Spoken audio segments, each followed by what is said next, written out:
ఇంతమంది great legendary people, చాలా పెద్దవాళ్ళు మీకంటే వయసులో, అనుభవంలో. Again you have a set of heroes, very handsome, very ఎలా హీరో స్టార్డమ్ ఉన్న వాళ్ళు. ఇంత టైంలో how did you discipline your mind? అంటే నాట్ టు డైవర్ట్, డీవియేట్. ఎప్పుడు మీరు అంటే చాలా సహజం కదా ఒక వయసులో మనసు పడ్డం, ఇష్టపడడం, లేదు ఊహించుకోవడం, అండ్ అందులో అంత ప్రాక్సిమిటీతో మూవ్ అయినప్పుడు మీరు ఎలా డిసిప్లిన్ చేసుకున్నారు మీ మనసుని? మనం వచ్చింది దేనికి? సినిమాకి నటించడానికే కదా. అంతే, అదే కదా మన వృత్తి, అదే చేసుకుని వెళ్ళాలి. మిగతా విషయాలు ఎందుకు మనకి? అవసరం లేదే. అంతేనా? పెద్దవాళ్ళు ఉన్నారు మనకి పెళ్లి చేయడానికి, మధ్యలో మనకేంటిది? అంతేగా. మన పని మనం చేసుకుని వెళ్దాం. అందరు నన్ను లవ్ చేస్తారు, ప్రేమగా మనం మాట్లాడదాం, అందులో తప్పేం ఉంది? అందులో తప్పేం లేదు. అది అనలేము కోసారు. కానీ మీరు ఆయన అంటే మిమ్మల్ని మీరు ఒక స్టన్నింగ్ బ్యూటీ, మంచి బ్యూటిఫుల్ కాంప్లెక్షన్, ముద్దుగా ఆ టైంలో many people would have also fallen for you. సహజం కదమ్మా. Yes, I told in the interview, పడలేదంటేనే తప్పు అని. Everybody fell in love with me and I like that. అది ఉన్నంత వరకు వీ హ్యావ్ మార్కెట్. అది హౌ డిడ్ యూ నో? అంటే అఫ్ కోర్స్ మనకు తెలుస్తుంది, but other than that how did you specifically? మేకప్లు వేసుకుని షార్ట్లలో మాట్లాడతాం చూడండి నవ్వుతూ, అప్పుడేదో కొంచెం నాకు తెలిసింది, చిన్న ఏజ్ అంతే. లాఫ్ అండ్ టాక్, దానివల్ల ఏం మనకు పోదు. అంతే. ఆ కాన్ఫిడెన్స్ ఆ టైంలో ఉండడం చాలా గొప్ప. It's a great thing because you took it the stride. అవును, అంతే కదా అని. No deviations. డీవియేషన్ వస్తే మన వృత్తి పోద్ది, కాన్సన్ట్రేషన్ పోద్ది. అది కాదు అక్కడ మనం వెళ్ళింది దేనికి? Challenge number 1, very good performer, discipline. So that we have to prove, be a role model to others. ఒకవైపు మీరేమో చాలా strong willed, strong minded, and ఫట్ అన్ని భాషలు మాట్లాడతారు, ఆర్గనైజ్ చేసేస్తారు. ఇంకోవైపు పాత్రల్లో చాలా హెల్ప్లెస్గా, వల్నరబుల్గా అలా ఉండవలసిన పాత్రలు వస్తాయి. ఎంత యాక్ట్ చేయాలన్నా కూడా ఇది ఒక పరకాయ ప్రవేశమే అంటారా ఇంచుమించుగా ఆ క్యారెక్టర్స్లోకి? అంటే where you have to be helpless and weak and dependent, అలాంటి పాత్రలు, పర్ఫార్మెన్స్ ఓరియంటెడ్ పాత్రలు వచ్చినప్పుడు ఉంటాయి కదా, ఏడుపు పాత్రలు ఉండొచ్చు. అప్పుడు ఎలా చేసేవారు? గ్లిజరిన్ వాడేవారా? చిల్లర కొట్టు చిట్టమ్మ, అందులో సీరియస్నెస్ యవ్వనం కాటేసింది. It's a serious role. ముద్దబంతి పువ్వు, that is also serious role. I have done multiple roles.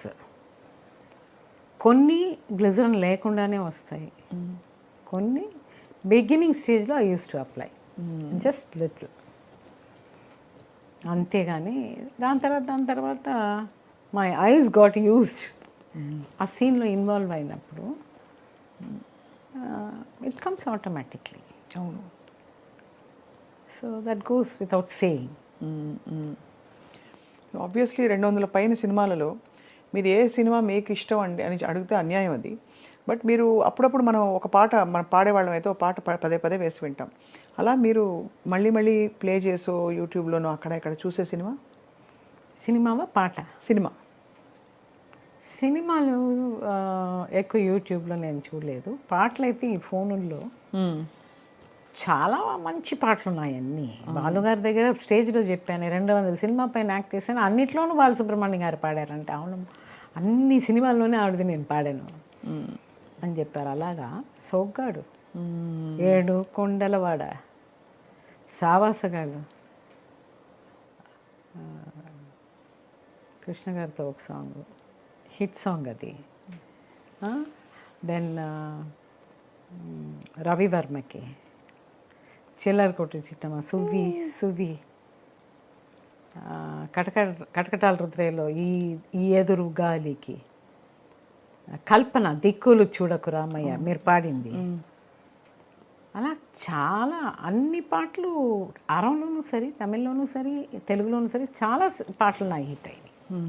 When you see yourself, ఈ పాటలన్నీ నేను అప్పుడప్పుడు వింటూ ఉంటాను. When you see yourself on screen ఇప్పుడు, how do you feel? Very happy. ఏదో మనము చేసి ఉన్నాము, అప్పుడే కొన్ని అర్థాలే తెలియవు కానీ నటించుంటాను. అది ఇప్పుడు చూస్తే పర్వాలేదు, అప్పుడే నేను అది ఊహించుకొని నటించానే కరెక్ట్గా అని ఇప్పుడు అనుకునేదాన్ని, అనుకుంటూ ఉన్నాను. బికాస్ అప్పుడున్న స్పీడ్లో ఆ టైంలో గ్రహించడం అయితే కరెక్ట్గా గ్రహించి కరెక్ట్గా నటించేశాను, అర్థం తెలుసో తెలియకుండానో. కానీ ఇప్పుడు అది చూస్తుంటే, ఫర్ ఎగ్జాంపుల్ అబ్బాయి గారు మొన్న టీవీలో చూస్తున్నప్పుడు నాకు కళ్ళంటి నీళ్ళు వచ్చింది. ఇంత బాగా మనతోటి చేపిచ్చారే ఈ క్యారెక్టర్. మనం చెయ్యనన్నాము, రామానాయుడు గారు ఫోన్లు చేశారు, మురళీమోహన్ గారు ఫోన్లు చేశారు, చెయ్యి ఈ క్యారెక్టర్ అని చెప్పి మనల్ని ఫోర్స్ చేసి చేయించారు. ఎంత వండర్ఫుల్ క్యారెక్టర్. అవన్నీ చూసినప్పుడు నాకు కళ్ళంట నీళ్ళు వచ్చింది. ఇంత బాగా మనల్ని చేయించారే, గొప్ప జీవితం అనిపించింది. గొప్ప జీవితం అనిపించిందమ్మా. No doubt about it. అలాగా కొన్ని తెలియకుండానూ నటించాను న్యాచురల్గా. ఆ స్టేజ్కి తగినట్టు నాకు వచ్చిన క్యారెక్టర్. రాగానే ముందు ఈ కుర్చీని గమనించాను. ఇది స్పెషల్ చైర్, బ్యూటిఫుల్గా ఈ షాల్ అది కప్ ఉందని. ఇది మీరే ఏర్పాటు చేసుకున్నారా? మీకు అంటే is it a special seat? దీనికి ఏమన్నా సిగ్నిఫికెన్స్ ఉందా అండి? అంటే పూజలు చేస్తున్నాను కాబట్టి ఎక్కువ ఐ ప్రిఫర్ దట్ ఆ సీట్ కొంచెం ఒక పవిత్రతని మెయింటైన్ చేస్తే బాగుంటుంది అనేది పెద్దలు చెప్పారు, నాకు అది అనిపించింది. సో అది అలా కంటిన్యూస్ సాధారణంగా చేసాము, అది పర్మనెంట్ అయిపోయింది అలాగే. అలాగే ఎప్పుడు మీరు నడుస్తూ ఉంటే, మీరు వస్తూ ఉంటే కూడా ఒక ఆరా మీలో కనిపిస్తూ ఉంటుంది. బహుశా ఆ పూజలు మీ జీవితంలోని ఎక్స్పీరియన్స్ అంతా కాచి వడబోసినట్టు వచ్చి ఉంటుంది మీకు అనిపిస్తోంది. మిమ్మల్ని యాక్చువల్లీ పలకరించేటప్పుడే రోహిణి గారు అని పలకరిద్దాం అనుకున్నాను. నాకు చాలా ఇష్టం రోహిణి గారు అంటేనా? చంద్రుడు గారి ప్రియరాలు రోహిణి గారు. రోహిణి గారు, రోహిణి నక్షత్రం. సో అందుకని నా క్లాస్మేట్స్ చాలా క్లోజ్గా ఉన్నవాళ్ళు రోహిణమ్మ రోహిణమ్మ అని మాట్లాడతారు, పిలుస్తారు. మీరు అంత పెద్ద పేరు అసలు మీకు ఎలా వచ్చింది? అమ్మ నాన్నగారు పెట్టిన పేరేనా? అంటే అంత 4 పేర్లు కలిసిన ఒక పొడవాటి పేరు. లక్ష్మి, కృష్ణవేణి, రోహిణి, పార్వతీదేవి. అవును, అందరూ ఉన్నారు. అందరూ ఉన్నారు. లక్ష్మి మా అమ్మమ్మ గారు పెట్టారు.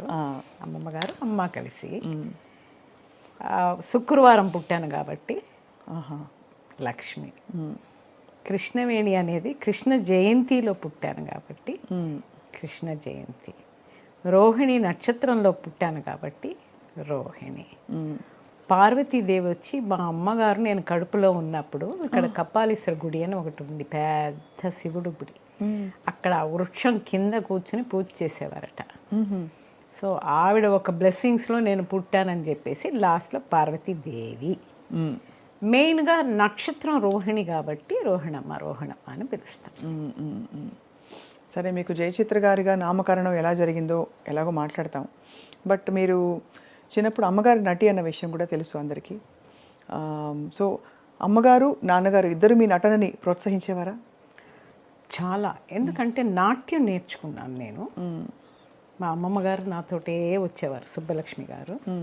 సో చిన్నప్పుడు నా 5వ ఏట నుంచి భరతనాట్యం, కూచిపూడి 2 నేర్చుకున్నాను. అది నన్ను ట్రావెల్ చేపించి సినిమాకి. ఇంకా సినిమాకి వచ్చిన తర్వాత కరెక్ట్ అయిన చేతుల్లో పడ్డాను. నా టాలెంట్స్ లోపల ఉందనేది గుర్తించే ఒక పెద్ద మహానుభావులు కేఎస్ గోపాలకృష్ణ గారు నన్ను ఇంట్రడ్యూస్ చేసి నా జాతకం చూసి, రోహిణి నక్షత్రంలో పుట్టింది కాబట్టి చాలా పెద్ద ఆర్టిస్ట్ అవుద్ది తన జాతకం వల్ల, దానివల్ల. అండ్ సో జయము, చిత్రము. జయం అంటే విక్టరీ, చిత్రం అంటే సినిమా. ఇవి 2 కలిపి జయ చిత్రాన్ని నేను నామకరణం చేస్తాను అని చెప్పి ఆయన మార్చారు. అలా మొదలైంది మీ ప్రయాణం. కానీ భరతనాట్యం, నాట్యం నేర్చుకోవాలి, కళల పట్ల ఇవన్నీ ఈ ఆసక్తి, అభిరుచి నాన్నగారికి ఉండేదా, అమ్మగారికి ఉండేదా? అమ్మకి ఎక్కువ ఉండేది, మా అమ్మమ్మ గారికి ఇంకా ఎక్కువ ఉండేది. ఎక్కడికెళ్ళినా చలాకీగా చేసేసేదాన్ని. ఒక మ్యూజిక్ చూస్తే ఎగిరేదాన్ని, ఇప్పుడు మా మనవరాలు ఎగిరేలాగా అలా ఎగురుతూ ఉండేదాన్ని అనమాట. సో ఆ బంతిలాగా ఎగరడం చూసి చూసి డ్యాన్స్లో పెట్టారు. ఇంకా అలా గ్రాస్ప్ చేస్తాను. అది చూసి డాన్స్ ఇప్పటి వరకు నేను 1000 ప్రోగ్రామ్స్ వరకు ఇచ్చాను. అయ్యే బాబాయ్ 1000 పర్ఫార్మెన్సెసే. ఎస్, అమ్మో. నా డాన్స్ బ్యాలెట్ చేశాను శక్తిలీల అని, కూచిపూడి భరతనాట్యంలో చాలా ప్రోగ్రామ్స్ ఇచ్చాను. కూచిపూడి వెంపటి వారి శిష్యురాలా మీరు? అంటే చెన్నైలో మద్రాసులో ఉన్న వాళ్ళందరూ వారి దగ్గర నేర్చుకున్నారు. వెంపటి గారి దగ్గర కొంచెం నేర్చుకున్నాను. తర్వాత నాట్యాచార్య ఎంఎస్ శైవ గారు అని చెప్పేసి ఆయన దగ్గర అరంగేట్రం చేశాను. శివాజీ గారి ప్రిసైడ్ చేశారు నా 10వ ఏటలో.